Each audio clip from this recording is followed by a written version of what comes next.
Good afternoon, ladies and gentlemen. It's a great pleasure and honor to welcome Prime Minister Matti Vanhanen of Finland to the Kuan Yew School of Public Policy, and to welcome all of you to the Kuan Yew School of Public Policy. Prime Minister, the LKY school is now 5 years old. We have a very, very ambitious mission of transforming lives, of improving governance in Asia. We have a student body of almost 400 students from 53 countries, from Asia, from North and South America, from Europe, from other parts of the world, from Africa. And we run 3 master's programs and a PhD program. Prime Minister Vanhanen will be speaking on a topic that needs no motivation, needs no introduction, namely that of climate change, also known as global warming. In 19 days, the world will be meeting in Copenhagen for a very, very important conference. And Prime Minister Vanhanen will, of course, be able to share with us some very important perspectives from the perspective of Finland, from the perspective of Europe, about what would be happening at Copenhagen, and also what Finland is doing.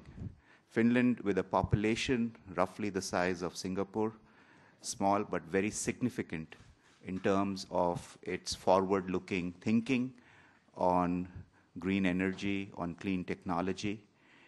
So we are really very delighted to have amongst us Prime Minister Vanhanen, and I would request him to address the audience.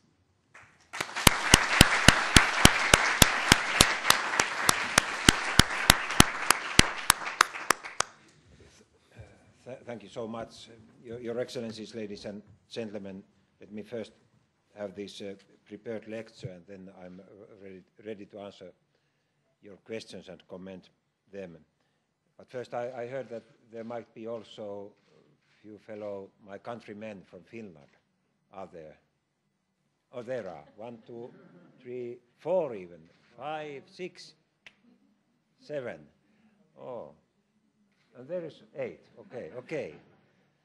So 8 of about 100. It's quite a big percent.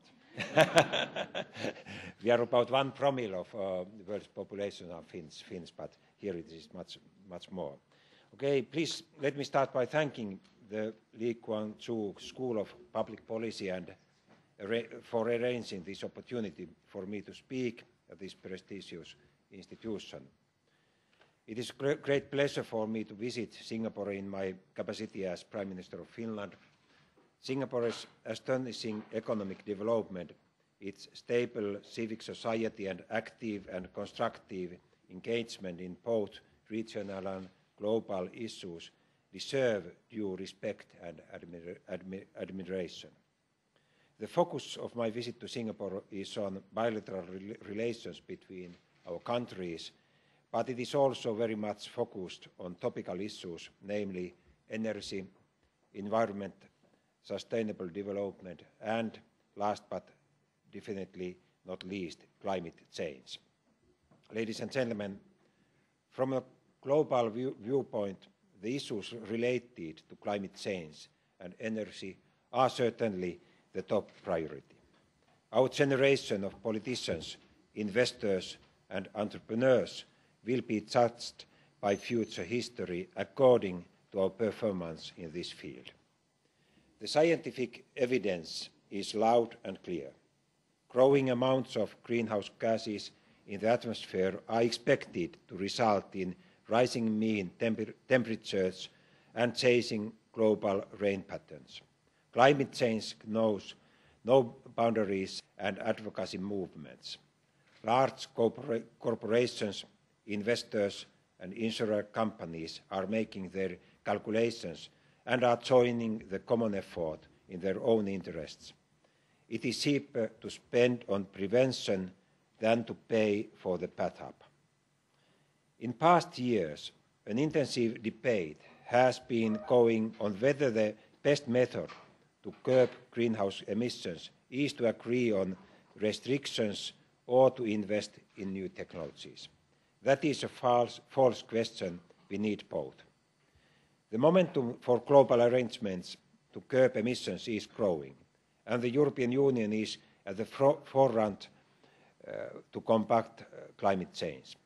We are now just weeks away from the forthcoming Copenhagen conference, and the European Union is more than ever fully determined to play a leading role and contribute to reaching a global, ambitious and comprehensive agreement. All parties to the negotiation need to inject new momentum into the process, and the pace of the negotiations must be stepped up. At this meeting on the 29th and 13th October, the European Council established the position of the European Union with regard to the Copenhagen conference, which will allow the Union to play a constructive role during the final phase of the negotiation, particularly on key issues such as financing, technology transfer, adaptation, mitigation and good governance. All parties at the Copenhagen conference should commit themselves to the 2 degrees Celsius objective and to agree to global emission reduction of at least 50% and aggregate developed country emission reduction of at least 80 to 95% as part of such global emission reductions by 2050 compared to 1990 levels. The European Union is committed to take a decision to move to 30% reduction by 2020 compared to 90 levels as its conditional offer to a global and comprehensive agreement for the period beyond 2012, provided that other developed countries commit themselves to comparable emission reduction and that developing countries contribute adequately according to their responsibilities and respective capabilities. Action by the European Union alone will not be enough. A comprehensive and ambitious agreement can only be reached if all parties contribute to the process. Other developed countries should also demonstrate their leadership, commit to ambitious emission reductions, and step up their current pledges. At the same time, the importance of creating incentives to engage the private sector in technology cooperation needs to be highlighted. R&D must be substantially scaled up, global technology objectives established, and safe and sustainable technologies diffused. Ladies and gentlemen, I strongly believe that working together is the only way forward and will benefit all nations. All countries, both developed and developing, have to assume their fair share of responsibility. Industrialized countries have a great historical responsibility for the greenhouse gases already accumulated in the atmosphere. This situation is, however, rapidly changing as new emerging economies are expanding their share in global production.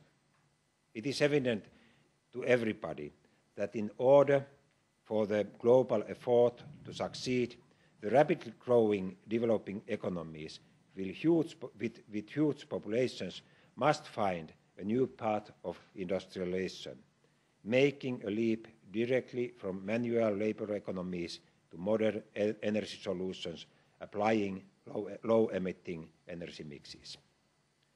In this effort, the developed countries will need to facilitate the diffusion of new and affordable technologies. This represents a huge business opportunity for innovative companies. Climate and energy policies are closely intertwined since the energy sector is responsible for the majority of greenhouse gas emissions. The sector offers untapped business opportunities in various fields. Environmental friendly technology, or so-called clean tech, has become an important source of competitive edge. Finland faces huge energy challenges. In Finland, total energy use per capita is quite high. The reasons for this are our climate, our long distances, and our energy-intensive industry. Yet we produce relatively little CO2 emissions in proportion to our energy consumption.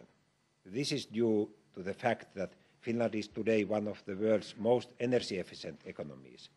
Finland has long invested in energy efficiency, covering the entire chain from energy production to end use. Today, Finland is also one of the leading users of renewable energy sources in the world. Finland has resolved to increase its share of renewable energy use to among the highest in the European Union by 2020. The key renewable sources in Finland include bioenergy, wood and wood-based fuels in particular, as well as hydropower, wind power, ground source heat, and solar energy. There will be an immense increase in the use of these energy resources, as well as the use of biomass, biogas, and heat pumps. Finland is developing a long-term strategy on climate change to further reduce the dependency on fossil fuels. We need to concentrate all our efforts on promoting renewable energies, energy efficiency, and energy saving. A key factor is the maximum use of existing and new technologies. This calls for increased resources to be allocated to research and development in energy and other environmental technologies and the ability to commercialize these innovations. Finland is, in fact, the world's most research-intensive country. National spending on research and development currently runs at close to 6.5 billion a year, or 3.5% of GDP. Around 70% of this comes from the corporate sector and the remaining 30% from the government. Finland also has the highest percentage of people employed in the research sector of any OECD country. This emphasizes on R&D is well reflected in the advanced environmental technology sector of the Finnish economy. Closely linked to R&D is the concept of an attractive national innovation policy. We aim to develop an innovation-friendly regulatory environment and a new kind of public funding instruments to create demand and markets for innovations.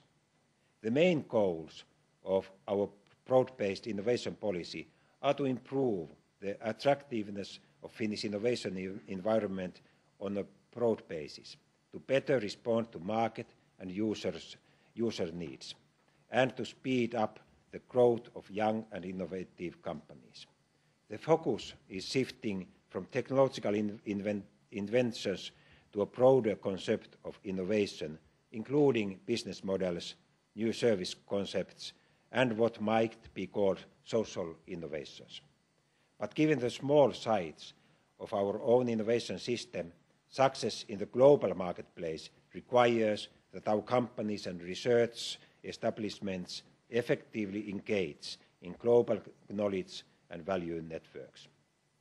We in Finland believe that this spearhead effort will make us a strong international player in the environmental technology business. Our business will benefit in the form of increased opportunities to export state-of-the-art technology. In Finland, over 300 companies are involved in fields commercially linked to the environment. Of these, over 500, I said 300, it should be 3,000. Of these, over 500 are active in fields related to climate change. Many of these companies are involved internationally in environmentally related commercial transactions, often together with partners from third countries. Finland does have a lot to offer on energy and in the environmental sector. Some Finnish companies are already at the top in several clean tech sectors, for instance, bioenergy, clean industrial processes, energy efficiency, green building and city planning. Several financing entities are also active in the clean tech sector, and government-backed research institutions are increasingly focusing on environment-related research programs. The Clean Tech Finland brand is a part of building clean technologies as a part of Finnish competitive advantage by differentiation in the global market. The objective is to develop clean technologies as the cornerstone of Finnish industries and to make Finland the leading country in environmental business by 2012. It is also important to bear in mind that investments in clean technologies will continue despite the current economic situation. This is why this sector has not suffered as heavily as other sectors from the economic crisis. Companies gain from investing in clean tech. Developing better technologies brings competitive advantage today and will continue to do so even more in the future when the global economy picks up its formed pace. The sharpest drop in economic activity and trade flows seems to be over now, and we gradually approach recovery. Being an export-driven economy, Finland is in a situation where we must adapt to a changing situation in the world markets. Clean tech is one of the solutions. Singapore, as a country committed to sustainable economic development, research, education, and the adaptation of high-tech to energy and environmental challenges, is not merely a market area for Finnish products or the Finnish clean tech cluster, but much more.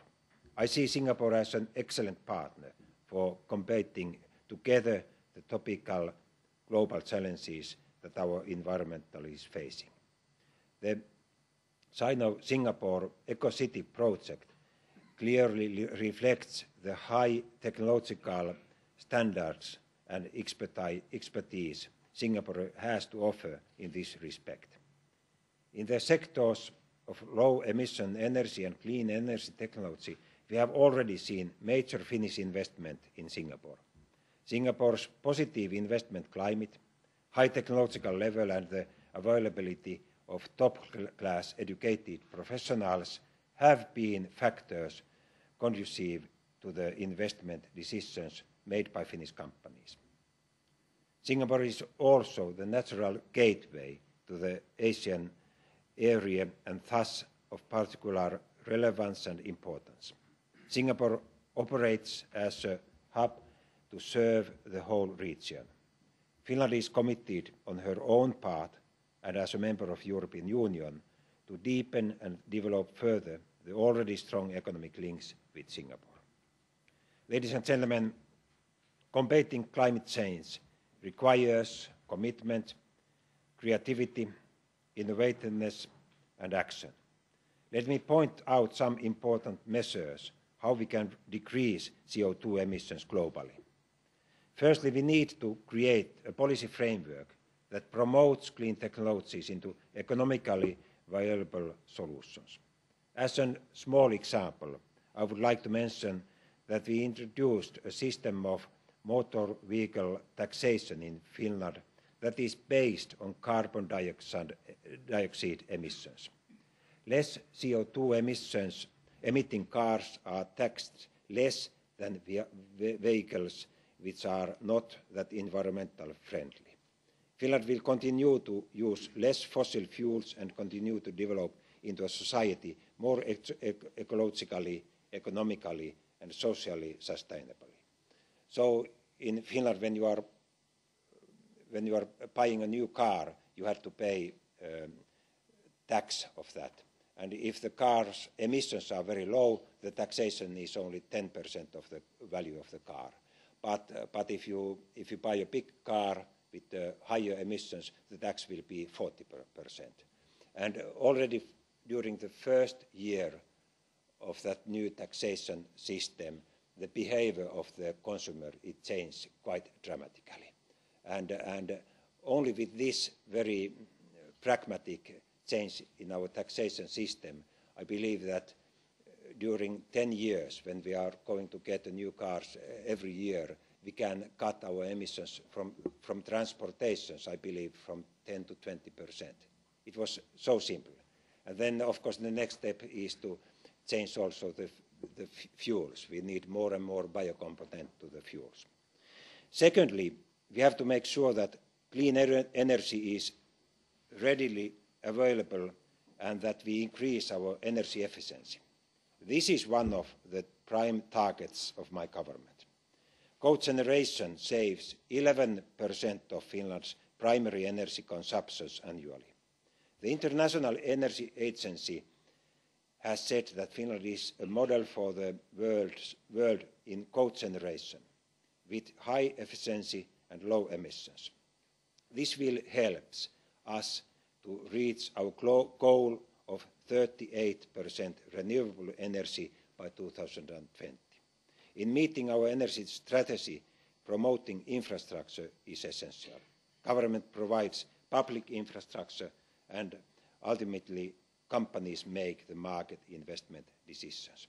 So the cogeneration which I mentioned, it is maybe strange to you who are coming from the more warm countries than Finland. Cogeneration in energy means that we can produce at the same time from the same plants both heating and electricity.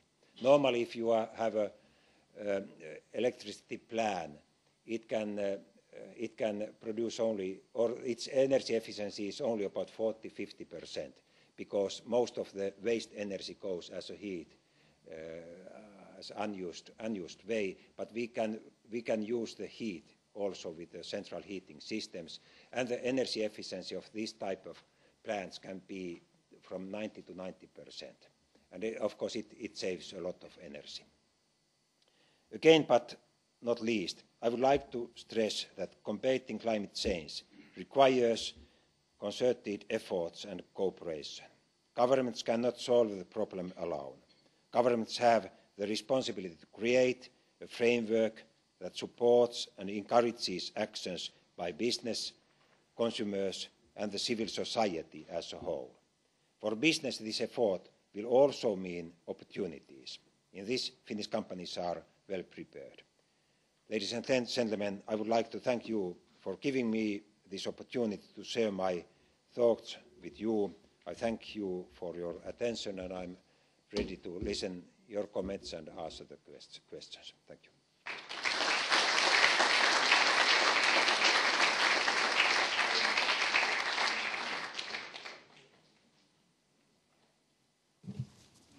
Thank you, Prime Minister. That was a very thought-provoking presentation, and I'm sure we here in Singapore have much food for thought from what you have told us, not just about the big picture on climate change, but about what Finland is doing. And it's particularly important for us to note that though you have high per capita consumption of energy, you have very low energy intensity in the economy, you're promoting renewables in a big way, your R&D spend is the highest in EU, and you have the highest fraction of the workforce in R&D in OECD countries, and you have thousands of companies working on environment, on climate change. And I think much of these points would be of great inspiration to us in Singapore, particularly us at the LKY School of Public Policy as we engage in environmental policy formulation. And I think the most important message that you've also given us is that collective action is important. And we are facing a problem of unprecedented dimensions, and we really need to act together on that. So may I invite questions and comments from the audience. Please keep your questions brief and focused. And please do identify yourself and speak as close to the mic as possible, because we are recording this.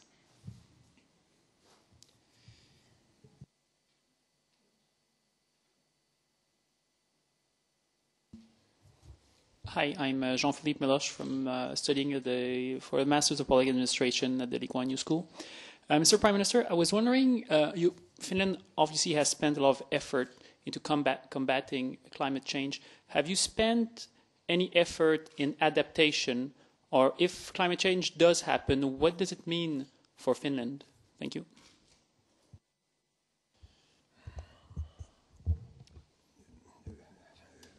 We are in quite good position.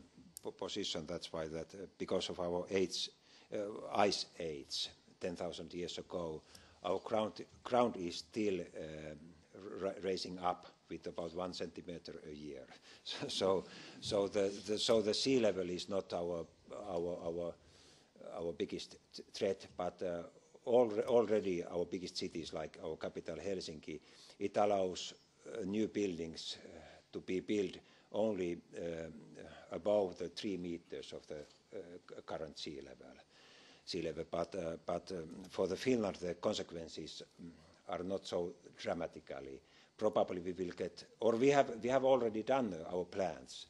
Especially our Minister of Agriculture and Forestry have made already several years ago analysis what the consequences will be, and we will get more rains than before. Our winters will be shorter, and of course it will have some consequences to our nature. But it is nothing to compare to those areas in the world which will get very dry weather, or which will lose the water resources, or where the sea level really will raise. And that's why we are ready to pay our fair share when we are in Copenhagen negotiating about the global financing for those areas which will really be threatened by climate change. And one most important result from Copenhagen should be a very strong commitment to the financing these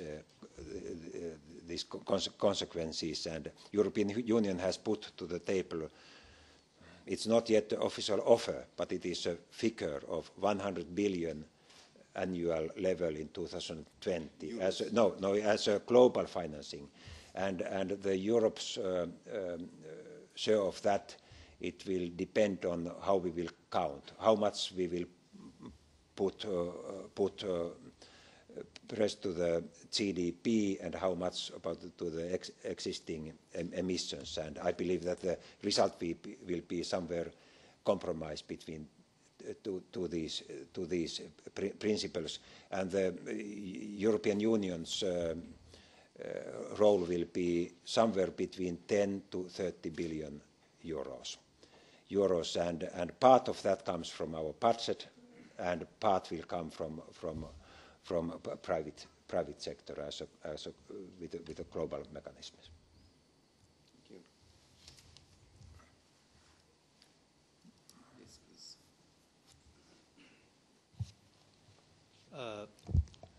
I am V.V. Krishna from Jawaharlal Nehru University in New Delhi, visiting Asia Research Institute here. Prime Minister, you have said that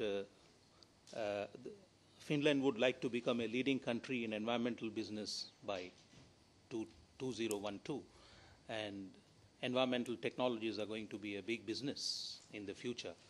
And as you know that much of the problem is of the technology transfer and the intellectual property rights.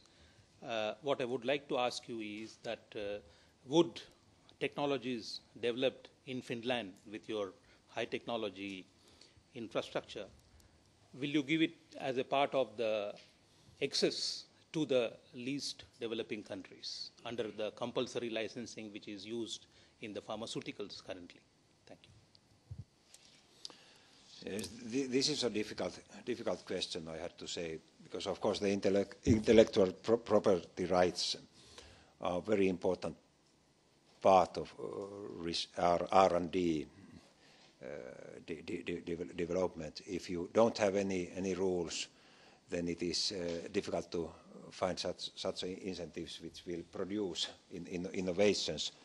innovations, and that's why I don't have a very exact answer. What will be the final answer? I believe that also in developing countries, you had most now concentrate to the financing of both mitigation and adaptation, and if the most developed countries are ready to finance the actions made in developing countries with clear money, it gives also a lot of opportunities to use the most modern technologies.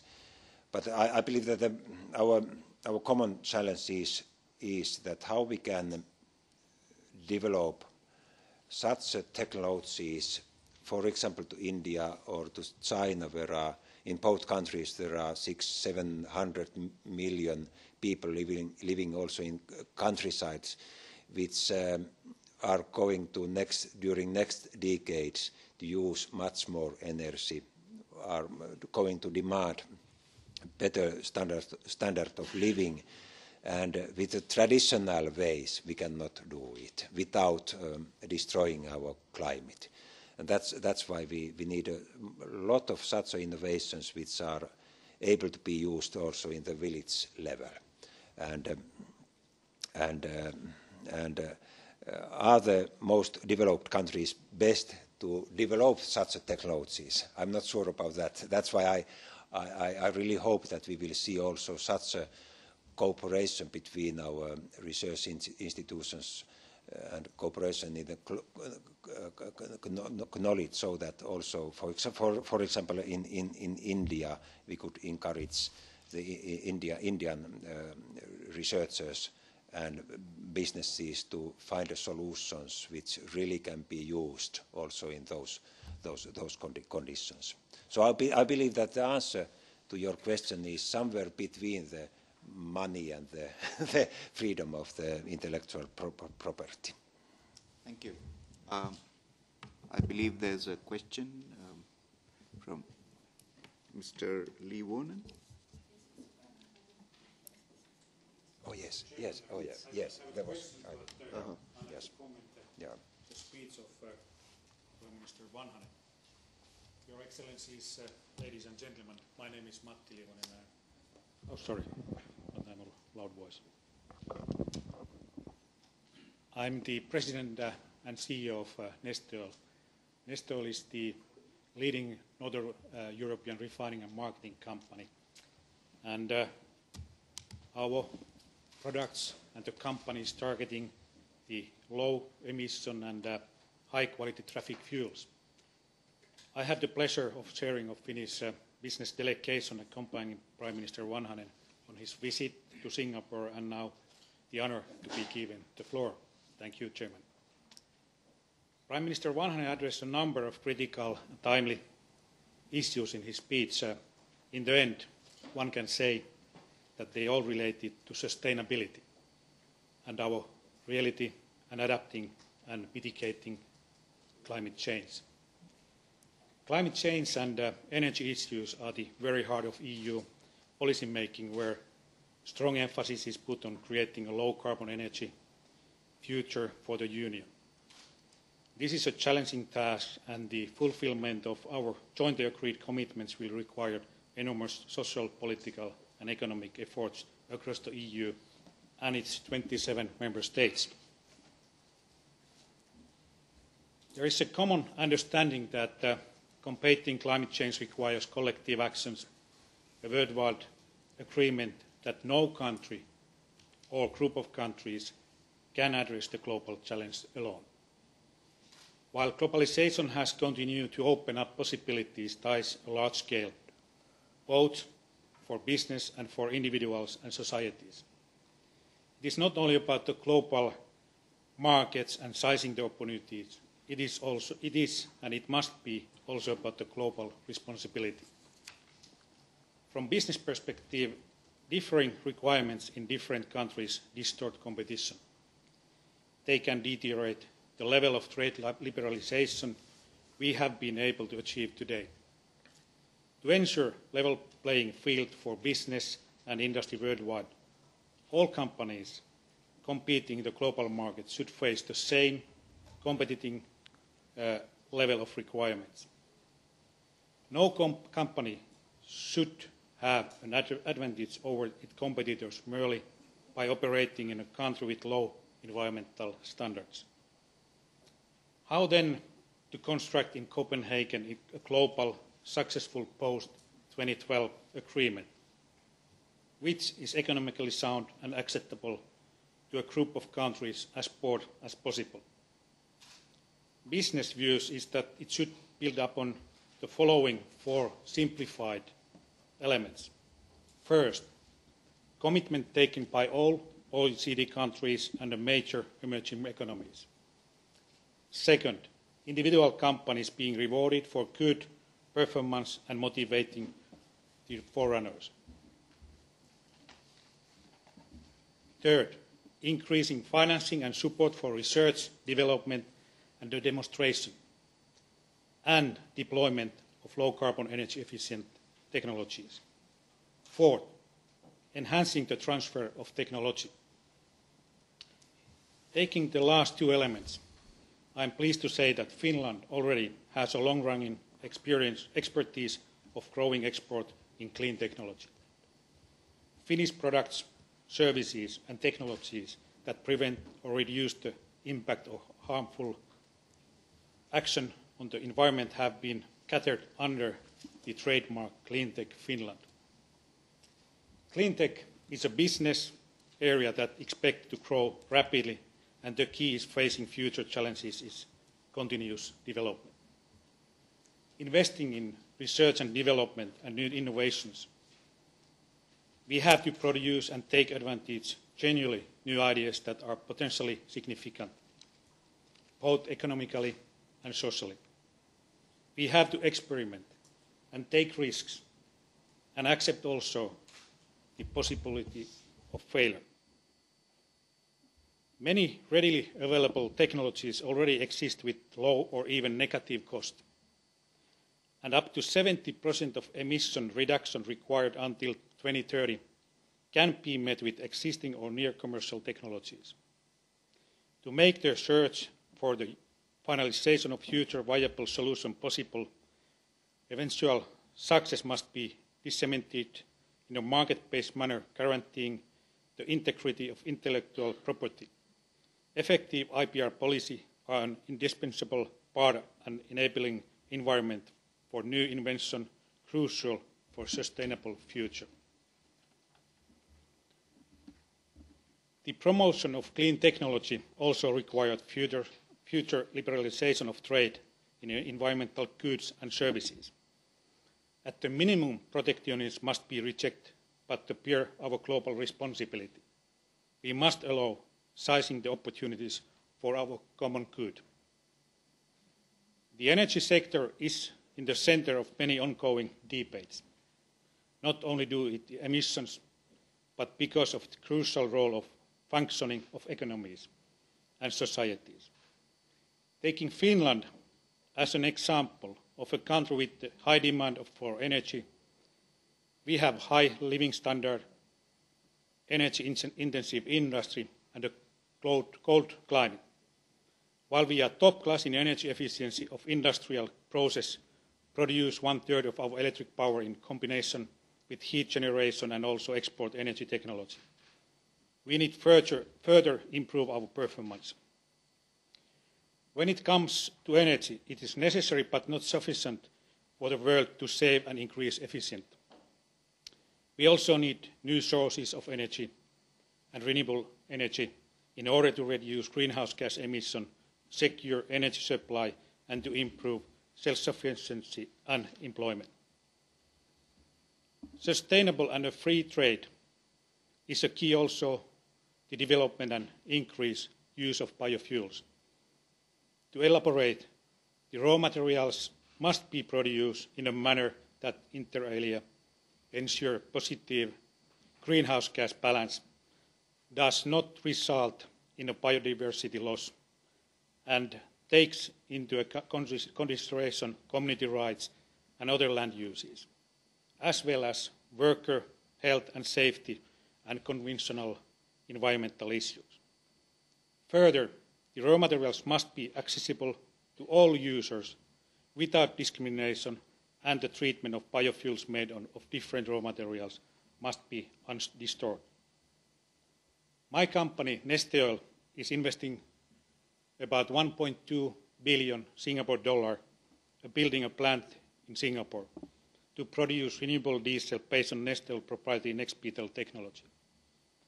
The facility is due to be complete by the third quarter next year, and with its design capacity 800,000 tons per year, it will be the largest facility anywhere producing diesel from renewable feedstock. The government of Singapore has played an important role in promoting our investment, and Singapore Economic Development Board has assisted us every stage of the preparation of the project. I believe that Neste Oil and Singapore will serve as an example of answer that the calls for action by Prime Minister Vanhanen. In short, we are cooperating in the face of climate change and promote sustainability and refining our future. And I like to finish my presentation and say that the audience here, you are the key players for the future climate change. Thank you.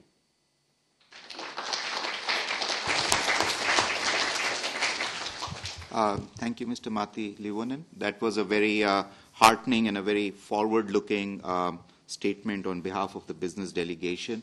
And I think we in Singapore do take that message very clearly, that emphasizing clean technology and being very proactive from the business perspective is an integral part of the solution. There is no one answer. I think there are many answers which have to work in tandem in this. So the corporate sector, the civil society, governments, and we indeed as this nursery for policymakers and leaders, we all have to play our part. May I invite a few more questions from the audience, if there are any? Yes, sir. Please introduce yourself and speak. Yeah, hi. I'm the Lee Kuan Yew School. Prime Minister, good afternoon. Along the line of nuclear development, I understand that Finland uses, I think, nuclear technology or nuclear plants actually produces a third of Finland's electricity. Is your government still looking at nuclear development as a viable alternative to both provide electricity to your country and at the same time address the climate change issues? And then along that note, how do you intend to address the issue on nuclear waste management? Thank you, sir. Yes. If you think about emissions, first important information is that about our total energy use, 1/3 is electricity. 2/3 are different other ways to use energy, like fuels in transportation or heating or so on. But 1/3 of our total energy is electricity, and about electricity, about 1/3 is nuclear. So when we are focusing, when we are trying to find ways to reduce our emissions, we have to look at not only to the electricity production, but especially to that 2/3 part of total energy, which is not electricity. We are in Finland. We are just one company is building our 5th nuclear plant, and it will be ready at 2012. And there are three companies which have asked to get the permission to next nuclear plants, and my government will decide about this on next March. And in Finland we need also the acceptation of our parliament if a company will get the permission. I'm relatively sure that we are not going to need 3 more nuclear plants. So our electricity consumption, it is increasing still, but not anymore so rapid speed than in past. And so probably the number of new nuclear plants will be somewhere about 1. It is probably what we are going to decide. I don't see nuclear as a global solution. It is a part of the climate change solutions, but not at all the whole solution. And I believe that we will see a lot of countries in the world which are not going any time take nuclear to use. It's very expensive. The capital costs are really high, and also the waste management is a problem. In Finland, we have a very stable rocky ground. Because of the ice age, which I mentioned already, we have only a rocky, very old, world oldest rocky are existing in Finland's soil, and we have already made a final decision for storage the waste for the next 10,000 years, and we are building those storages. So we are at least in Europe, we are the first country which has made that final decision. But my answer was that nuclear will not be a global solution. It can be a part of the solution, but not at all the whole solution. We would need probably thousands and thousands of nuclear plants if we want with nuclear save the planet, and everyone here knows what problems we might get because of that. Actually, what Matti Lievonen said was that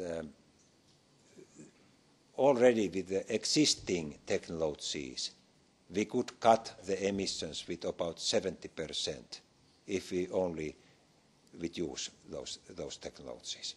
We know how we can get better insulation to the buildings, how we can strengthen the energy efficiency in industrial processes or heating systems, how we can move from fossil fuel engines to electric cars and so on. All that technology actually already exists, and now the question is that how to implement it. And there is a lot of question about attitudes and willingness. And I would like to ask from you that how many of you think that you are going, during your life, you are going to move from fossil fuel cars to electric cars? Raise your hands. About 47%, not more. I believe that 100% of you will do it during next 2, 3, 4 decades. It takes time to change people's attitudes, and especially change the car industry. But they are already doing it. It is still now, it is expensive.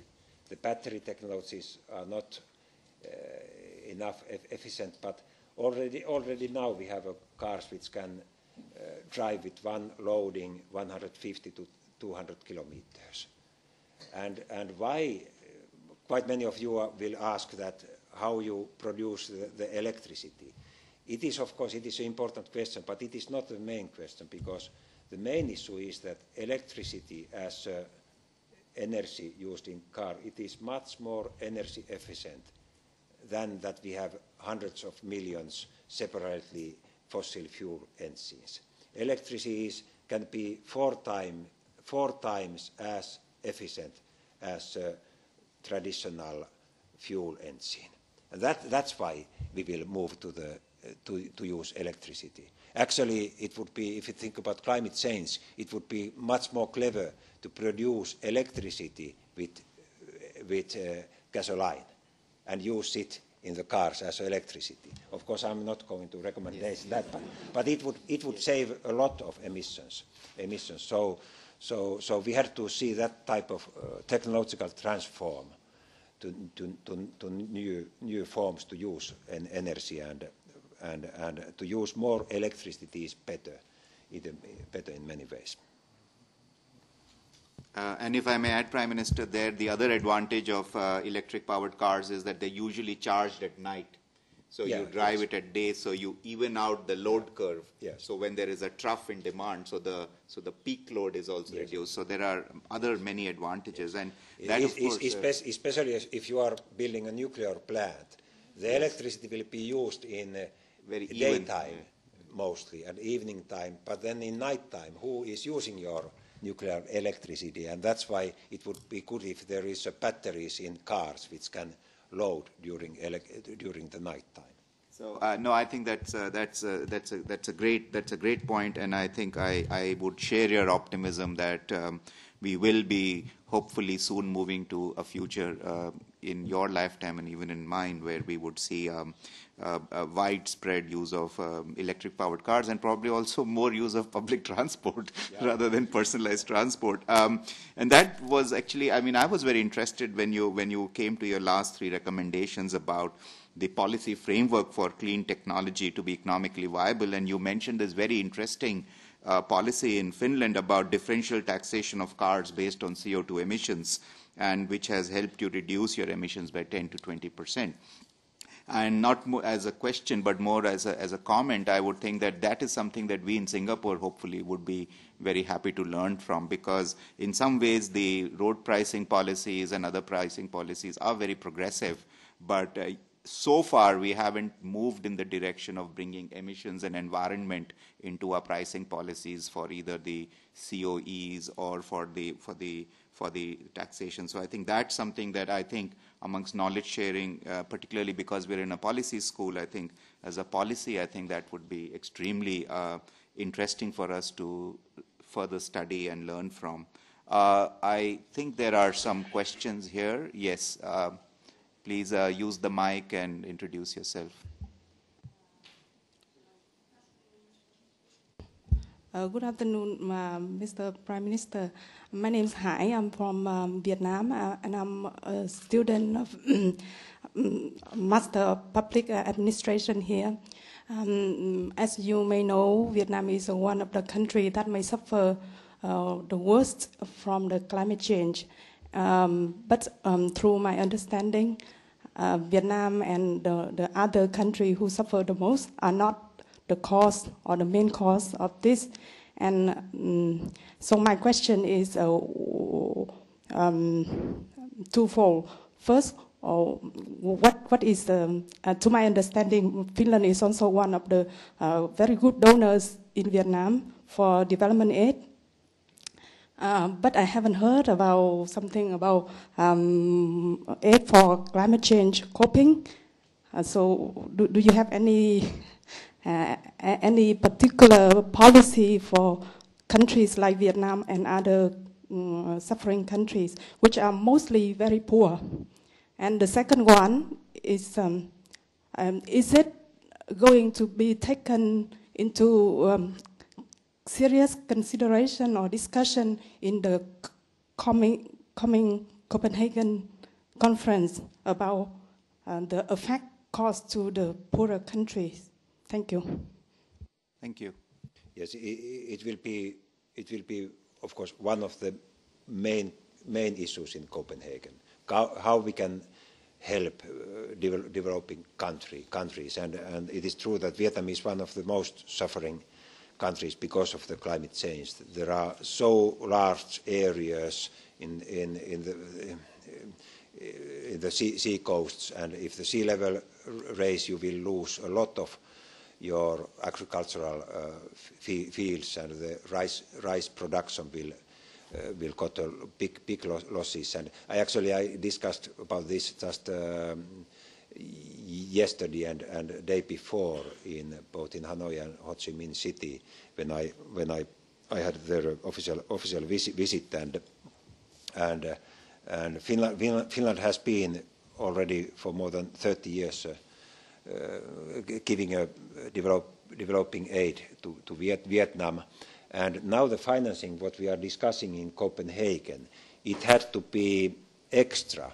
It had to be added to the traditional developing aid. So it is important that when we are discussing about climate change mitigation and adaptation, about the financing it globally, those figures, those money, what we are discussing, it had to be extra for the traditional developing aid, and of course I'm sure that Vietnam will be one of those countries which will get that help, probably quite a lot. But then, of course, from our side, it is important that we also can build such a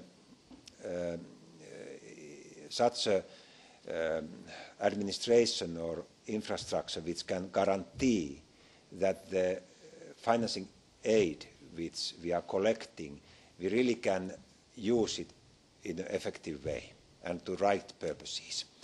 And it cannot be only the country which is getting the money can decide all. I believe that the final result will be such that we had to get, for example, from Vietnam, a very special, detailed strategy how to fight against all those consequences, and there had to be projects and ideas what to do with the money, and then you can get the help. So the financing of all these consequences, and also to help you to make also investments to better energy efficiency and to renewable energy had to be also part of that strategy. In technical jargon, what the Prime Minister is alluding to is NAMAs, Nationally Appropriate Mitigation Actions, and MRVs, Monitoring, Reporting and Verification. So when the money is put on the table, it's an appropriate mitigation action, and it's also then verifiable and it's there. So, yes, sir.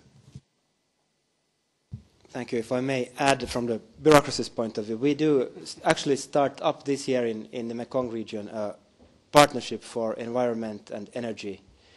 It is a few million euros, 1 million annually, and it's meant to couple up local companies and Finnish companies to start innovative technologies in renewable energies. We have a similar project in Central America with good experiences which we are trying to transfer to the Mekong region. Later we will start up in Indonesia a similar one. Thank you.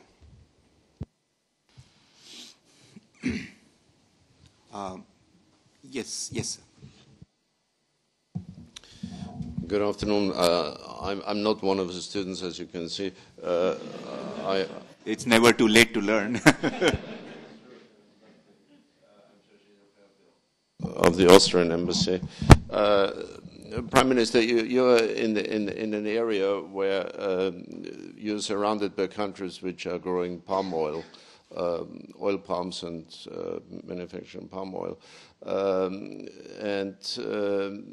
As you know, Indonesia, according to all the press reports I found, is one of the largest emitter of greenhouse gases to a large degree by the slash and burn and deforestation. The answer to that by many companies who are buying that, and I understand that Neste is one of them, is to adhere to the highest possible standards of only buying palm oil, which is derived by sustainable means, in particular, I think, adhering to the Roundtable for Sustainable Energy. However, you were talking, Prime Minister, about the level playing field. Now, to adhere to the standards is, of course, more expensive than to buy palm oil from sources which are not adhering to the standards. Now, getting to the European dimension, we have a mandatory blending of biodiesel required by the European Union, and thereby, according to the best of my knowledge, there is no requirement yet for making sure that this fuel imported, which, by the way, competes heavily with fuel manufactured in Europe. And right now, as I know, most of the refineries of renewable sources are lying either idle or working below capacity, because it's much cheaper to import it from other sources abroad. So my question really is, what is Finland in particular, as having a responsible company like Neste, to make sure that we do have this level playing field when bringing these biofuels into the European Union, given this mandatory requirement of an increase in blending? Thank you. If I could firstly correct the thing immediately, because that's not the truth that the European so-called first generation biodiesel, what is the FAME, and you could blend FAME 7% maximum in your diesel. That is because of palm oil that they are running poorly in economical situation. That's not that true, not at all. Because there is also from North America, that USA is bringing a lot of rapeseed oil-based diesel FAME to Europe. And what's coming to this palm oil itself? Today there is a playing field of palm oil, 100%, 87% is going to the food, and the rest is going to chemical industry, and 1.5% is going to energy sector. And what is important in all renewable feedstock, is it rapeseed oil or palm oil, is so that there is a rules to the playing field. Now there is a history of 60 years of palm oil in Indonesia and Malaysia. 60 years, no rules, no certification, no nothing. And now we have started a few years back the RSPO. Neste was the first oil company there. Now all is there. Also the food companies are there. And now they have realized that we need to certify the palm oil. And we are paying every ton what we are buying the extra. And then there is other thing when we are thinking about this part of the region. How big part of the economy and the poverty protection is coming from these palm oil plants. In Indonesia, there is 42% from the palm oil is coming from family-owned plant.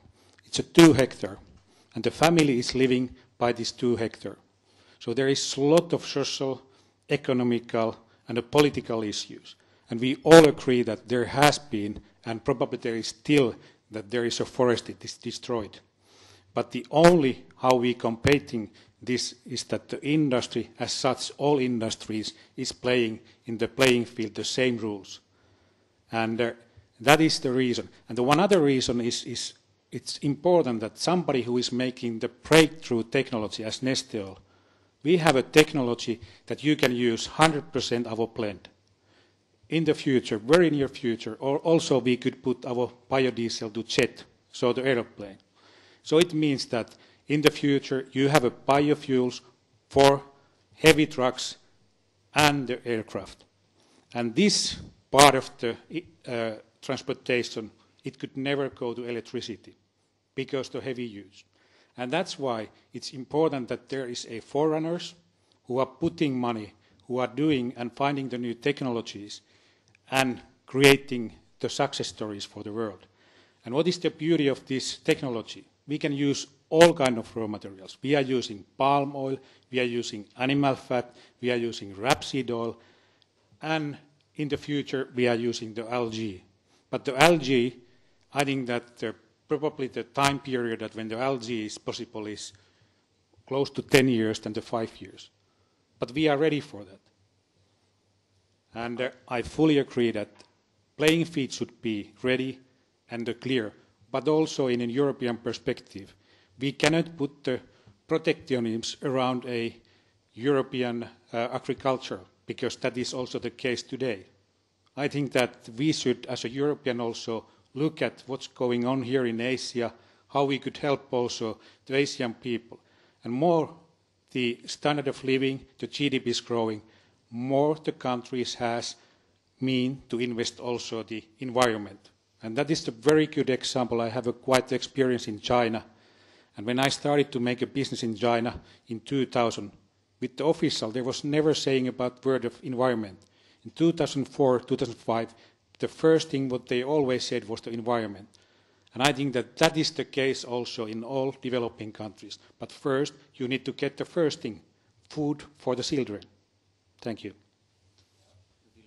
Yes, I believe that in Europe we can be quite sure that the consumers will demand that also the origin of the palm oil is sustainable.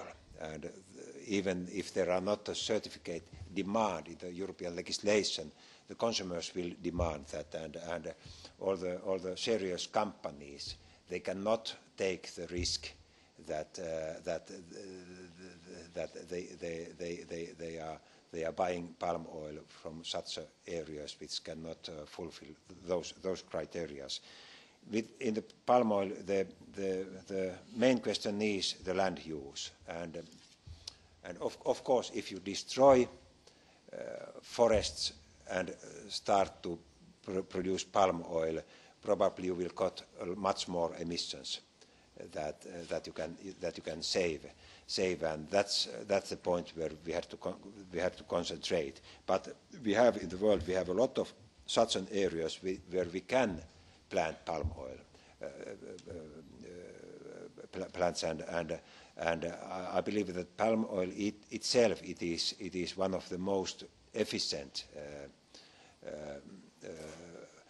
plants compared, for example, to rapeseed oil. I believe it is 3 or 4 times more efficient. So palm oil itself, it is not dangerous. It is the land use of land what is the critical point. And same we have in Latin America with sugarcane. I have visited also there, and most of the sugarcane areas, they are far away from Amazon. They are from 2,000 kilometers from Amazon, in the area where the jungle cannot even grow, and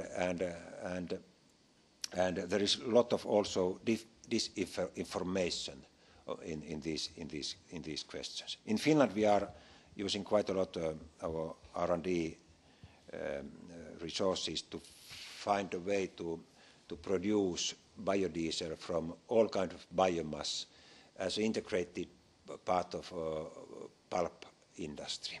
So we are not having palm oil, but we have a forest industry, and 70% of our land area is covered by forests, and we hope to find a method to use wood as raw material to biodiesel. And we know the technique is already existing, and now we are trying to find a way to produce it in an industrialized scale, and it will be also part of the future. I visited a few weeks ago in Colorado in USA in the National Renewable Research Center. They are studying a lot about finding an enzyme with which they can produce ethanol from all kinds of biomass. And already the process, it worked. I saw it, and if they succeed on that, it will help a lot, so that you don't need any more to use food to produce ethanol, but you can use for example forest and different type of waste materials. I think we have time for perhaps 1 or 2 very quick questions. Maybe I can collect them if there are any, or any questions from the audience? Well, I'm very intrigued, Prime Minister, that you mentioned ethanol, because, and some of my students were smiling at me, because we, in our public policy economics course, we look at this paper called Ethanol Madness, where these mandatory blending requirements, particularly in the United States, have created huge rent-seeking opportunities for American companies which have a monopoly on corn-based ethanol production. And Brazilian ethanol is kept out with a high import tariff. And so there are various very interesting issues. And palm oil, I'm sure, again, the one question that I think that the European Union must think is that you're putting this palm oil and then transporting it halfway across the world. So what's, whether so again, it may be cost effective, but that's something that we at the Public Policy School look very strong and hard at the policy implications. I think this has been a very, very stimulating and interesting presentation.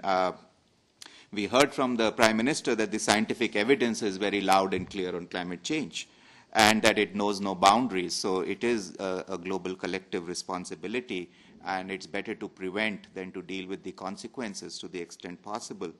And we also heard that the EU is playing a leading role, and we heard of a very, very heartening proposal from the EU of ramping up to 100 billion euros in global financing, which I think is about the kind of money it would take. Just yesterday at the event organized by the Irish Embassy, I was mentioning that a country like India, where 56% of rural households still do not have electricity, and as you alluded, Prime Minister, in your talk, it would take us by 2030 to have something like 400 gigawatts of energy, which is something like the total electricity that's produced today by Japan, South Korea, and Australia combined. And as you mentioned, Prime Minister, that if this has not got to be sort of the dirty technology, but the clean technology, we need something like 1.25 trillion US dollars. But then the kind of the sums that you've mentioned, 100 billion euros in global financing, of course, not just EU, and about half to come from state budgets and the rest to come from other budgets, including corporate financing, I think is the kind of numbers we have to start thinking about. Another estimate, and these are estimates by agencies such as the IEA, that for clean development in general in energy, it requires about $60 billion per year for all developing countries. So I'm very heartened that the EU numbers are realistic and they are not really incremental solutions. And I really think, ladies and gentlemen, if the world is to have a hope, well, humanity, I don't think the Earth will outlast us, but whether we as humans will last is a question. And I'm not talking about 2012 as the new Hollywood movie, but I'm talking about when is climate midnight. And so I think that EU it's very heartening that the EU is being very proactive. And Prime Minister, you also then mentioned the collective role of emerging economies and of the economies that have historically contributed to the climate change issue.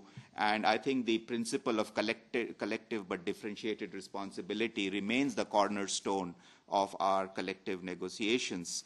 And finally, on Finland, it was very heartening to note the kinds of proactive and the very progressive measures you have taken in terms of renewable energy, in terms of spending on R&D, and the kinds of the brand that we heard from you and from Mr. Matti. And I think you inadvertently made 3 points at the end, and our dean always talks about 3 points at the LKY school. And you did talk about a policy framework, and you gave us some very interesting examples of differential taxation of automobiles. You talked about making clean energy viable through very progressive methods such as cogeneration, which I think is very, very interesting, where you increase the energy efficiency from 40 to 50 to 90 to 95%. And you, of course, finally underscored the need for collective action and cooperation. If I may end, I would say, Prime Minister, that we are not now thinking of superpowers in terms of the bombs or planes or weapons that you have, but we are thinking of green superpowers, and that has nothing to do with size. So I am quite confident that your country is well on way to becoming a green superpower. So thank you very much for sharing your thoughts with us, Prime Minister, and for coming here to the LKY School. And I would also like the audience for its very perceptive questions and for being with us this evening. Thank you very much.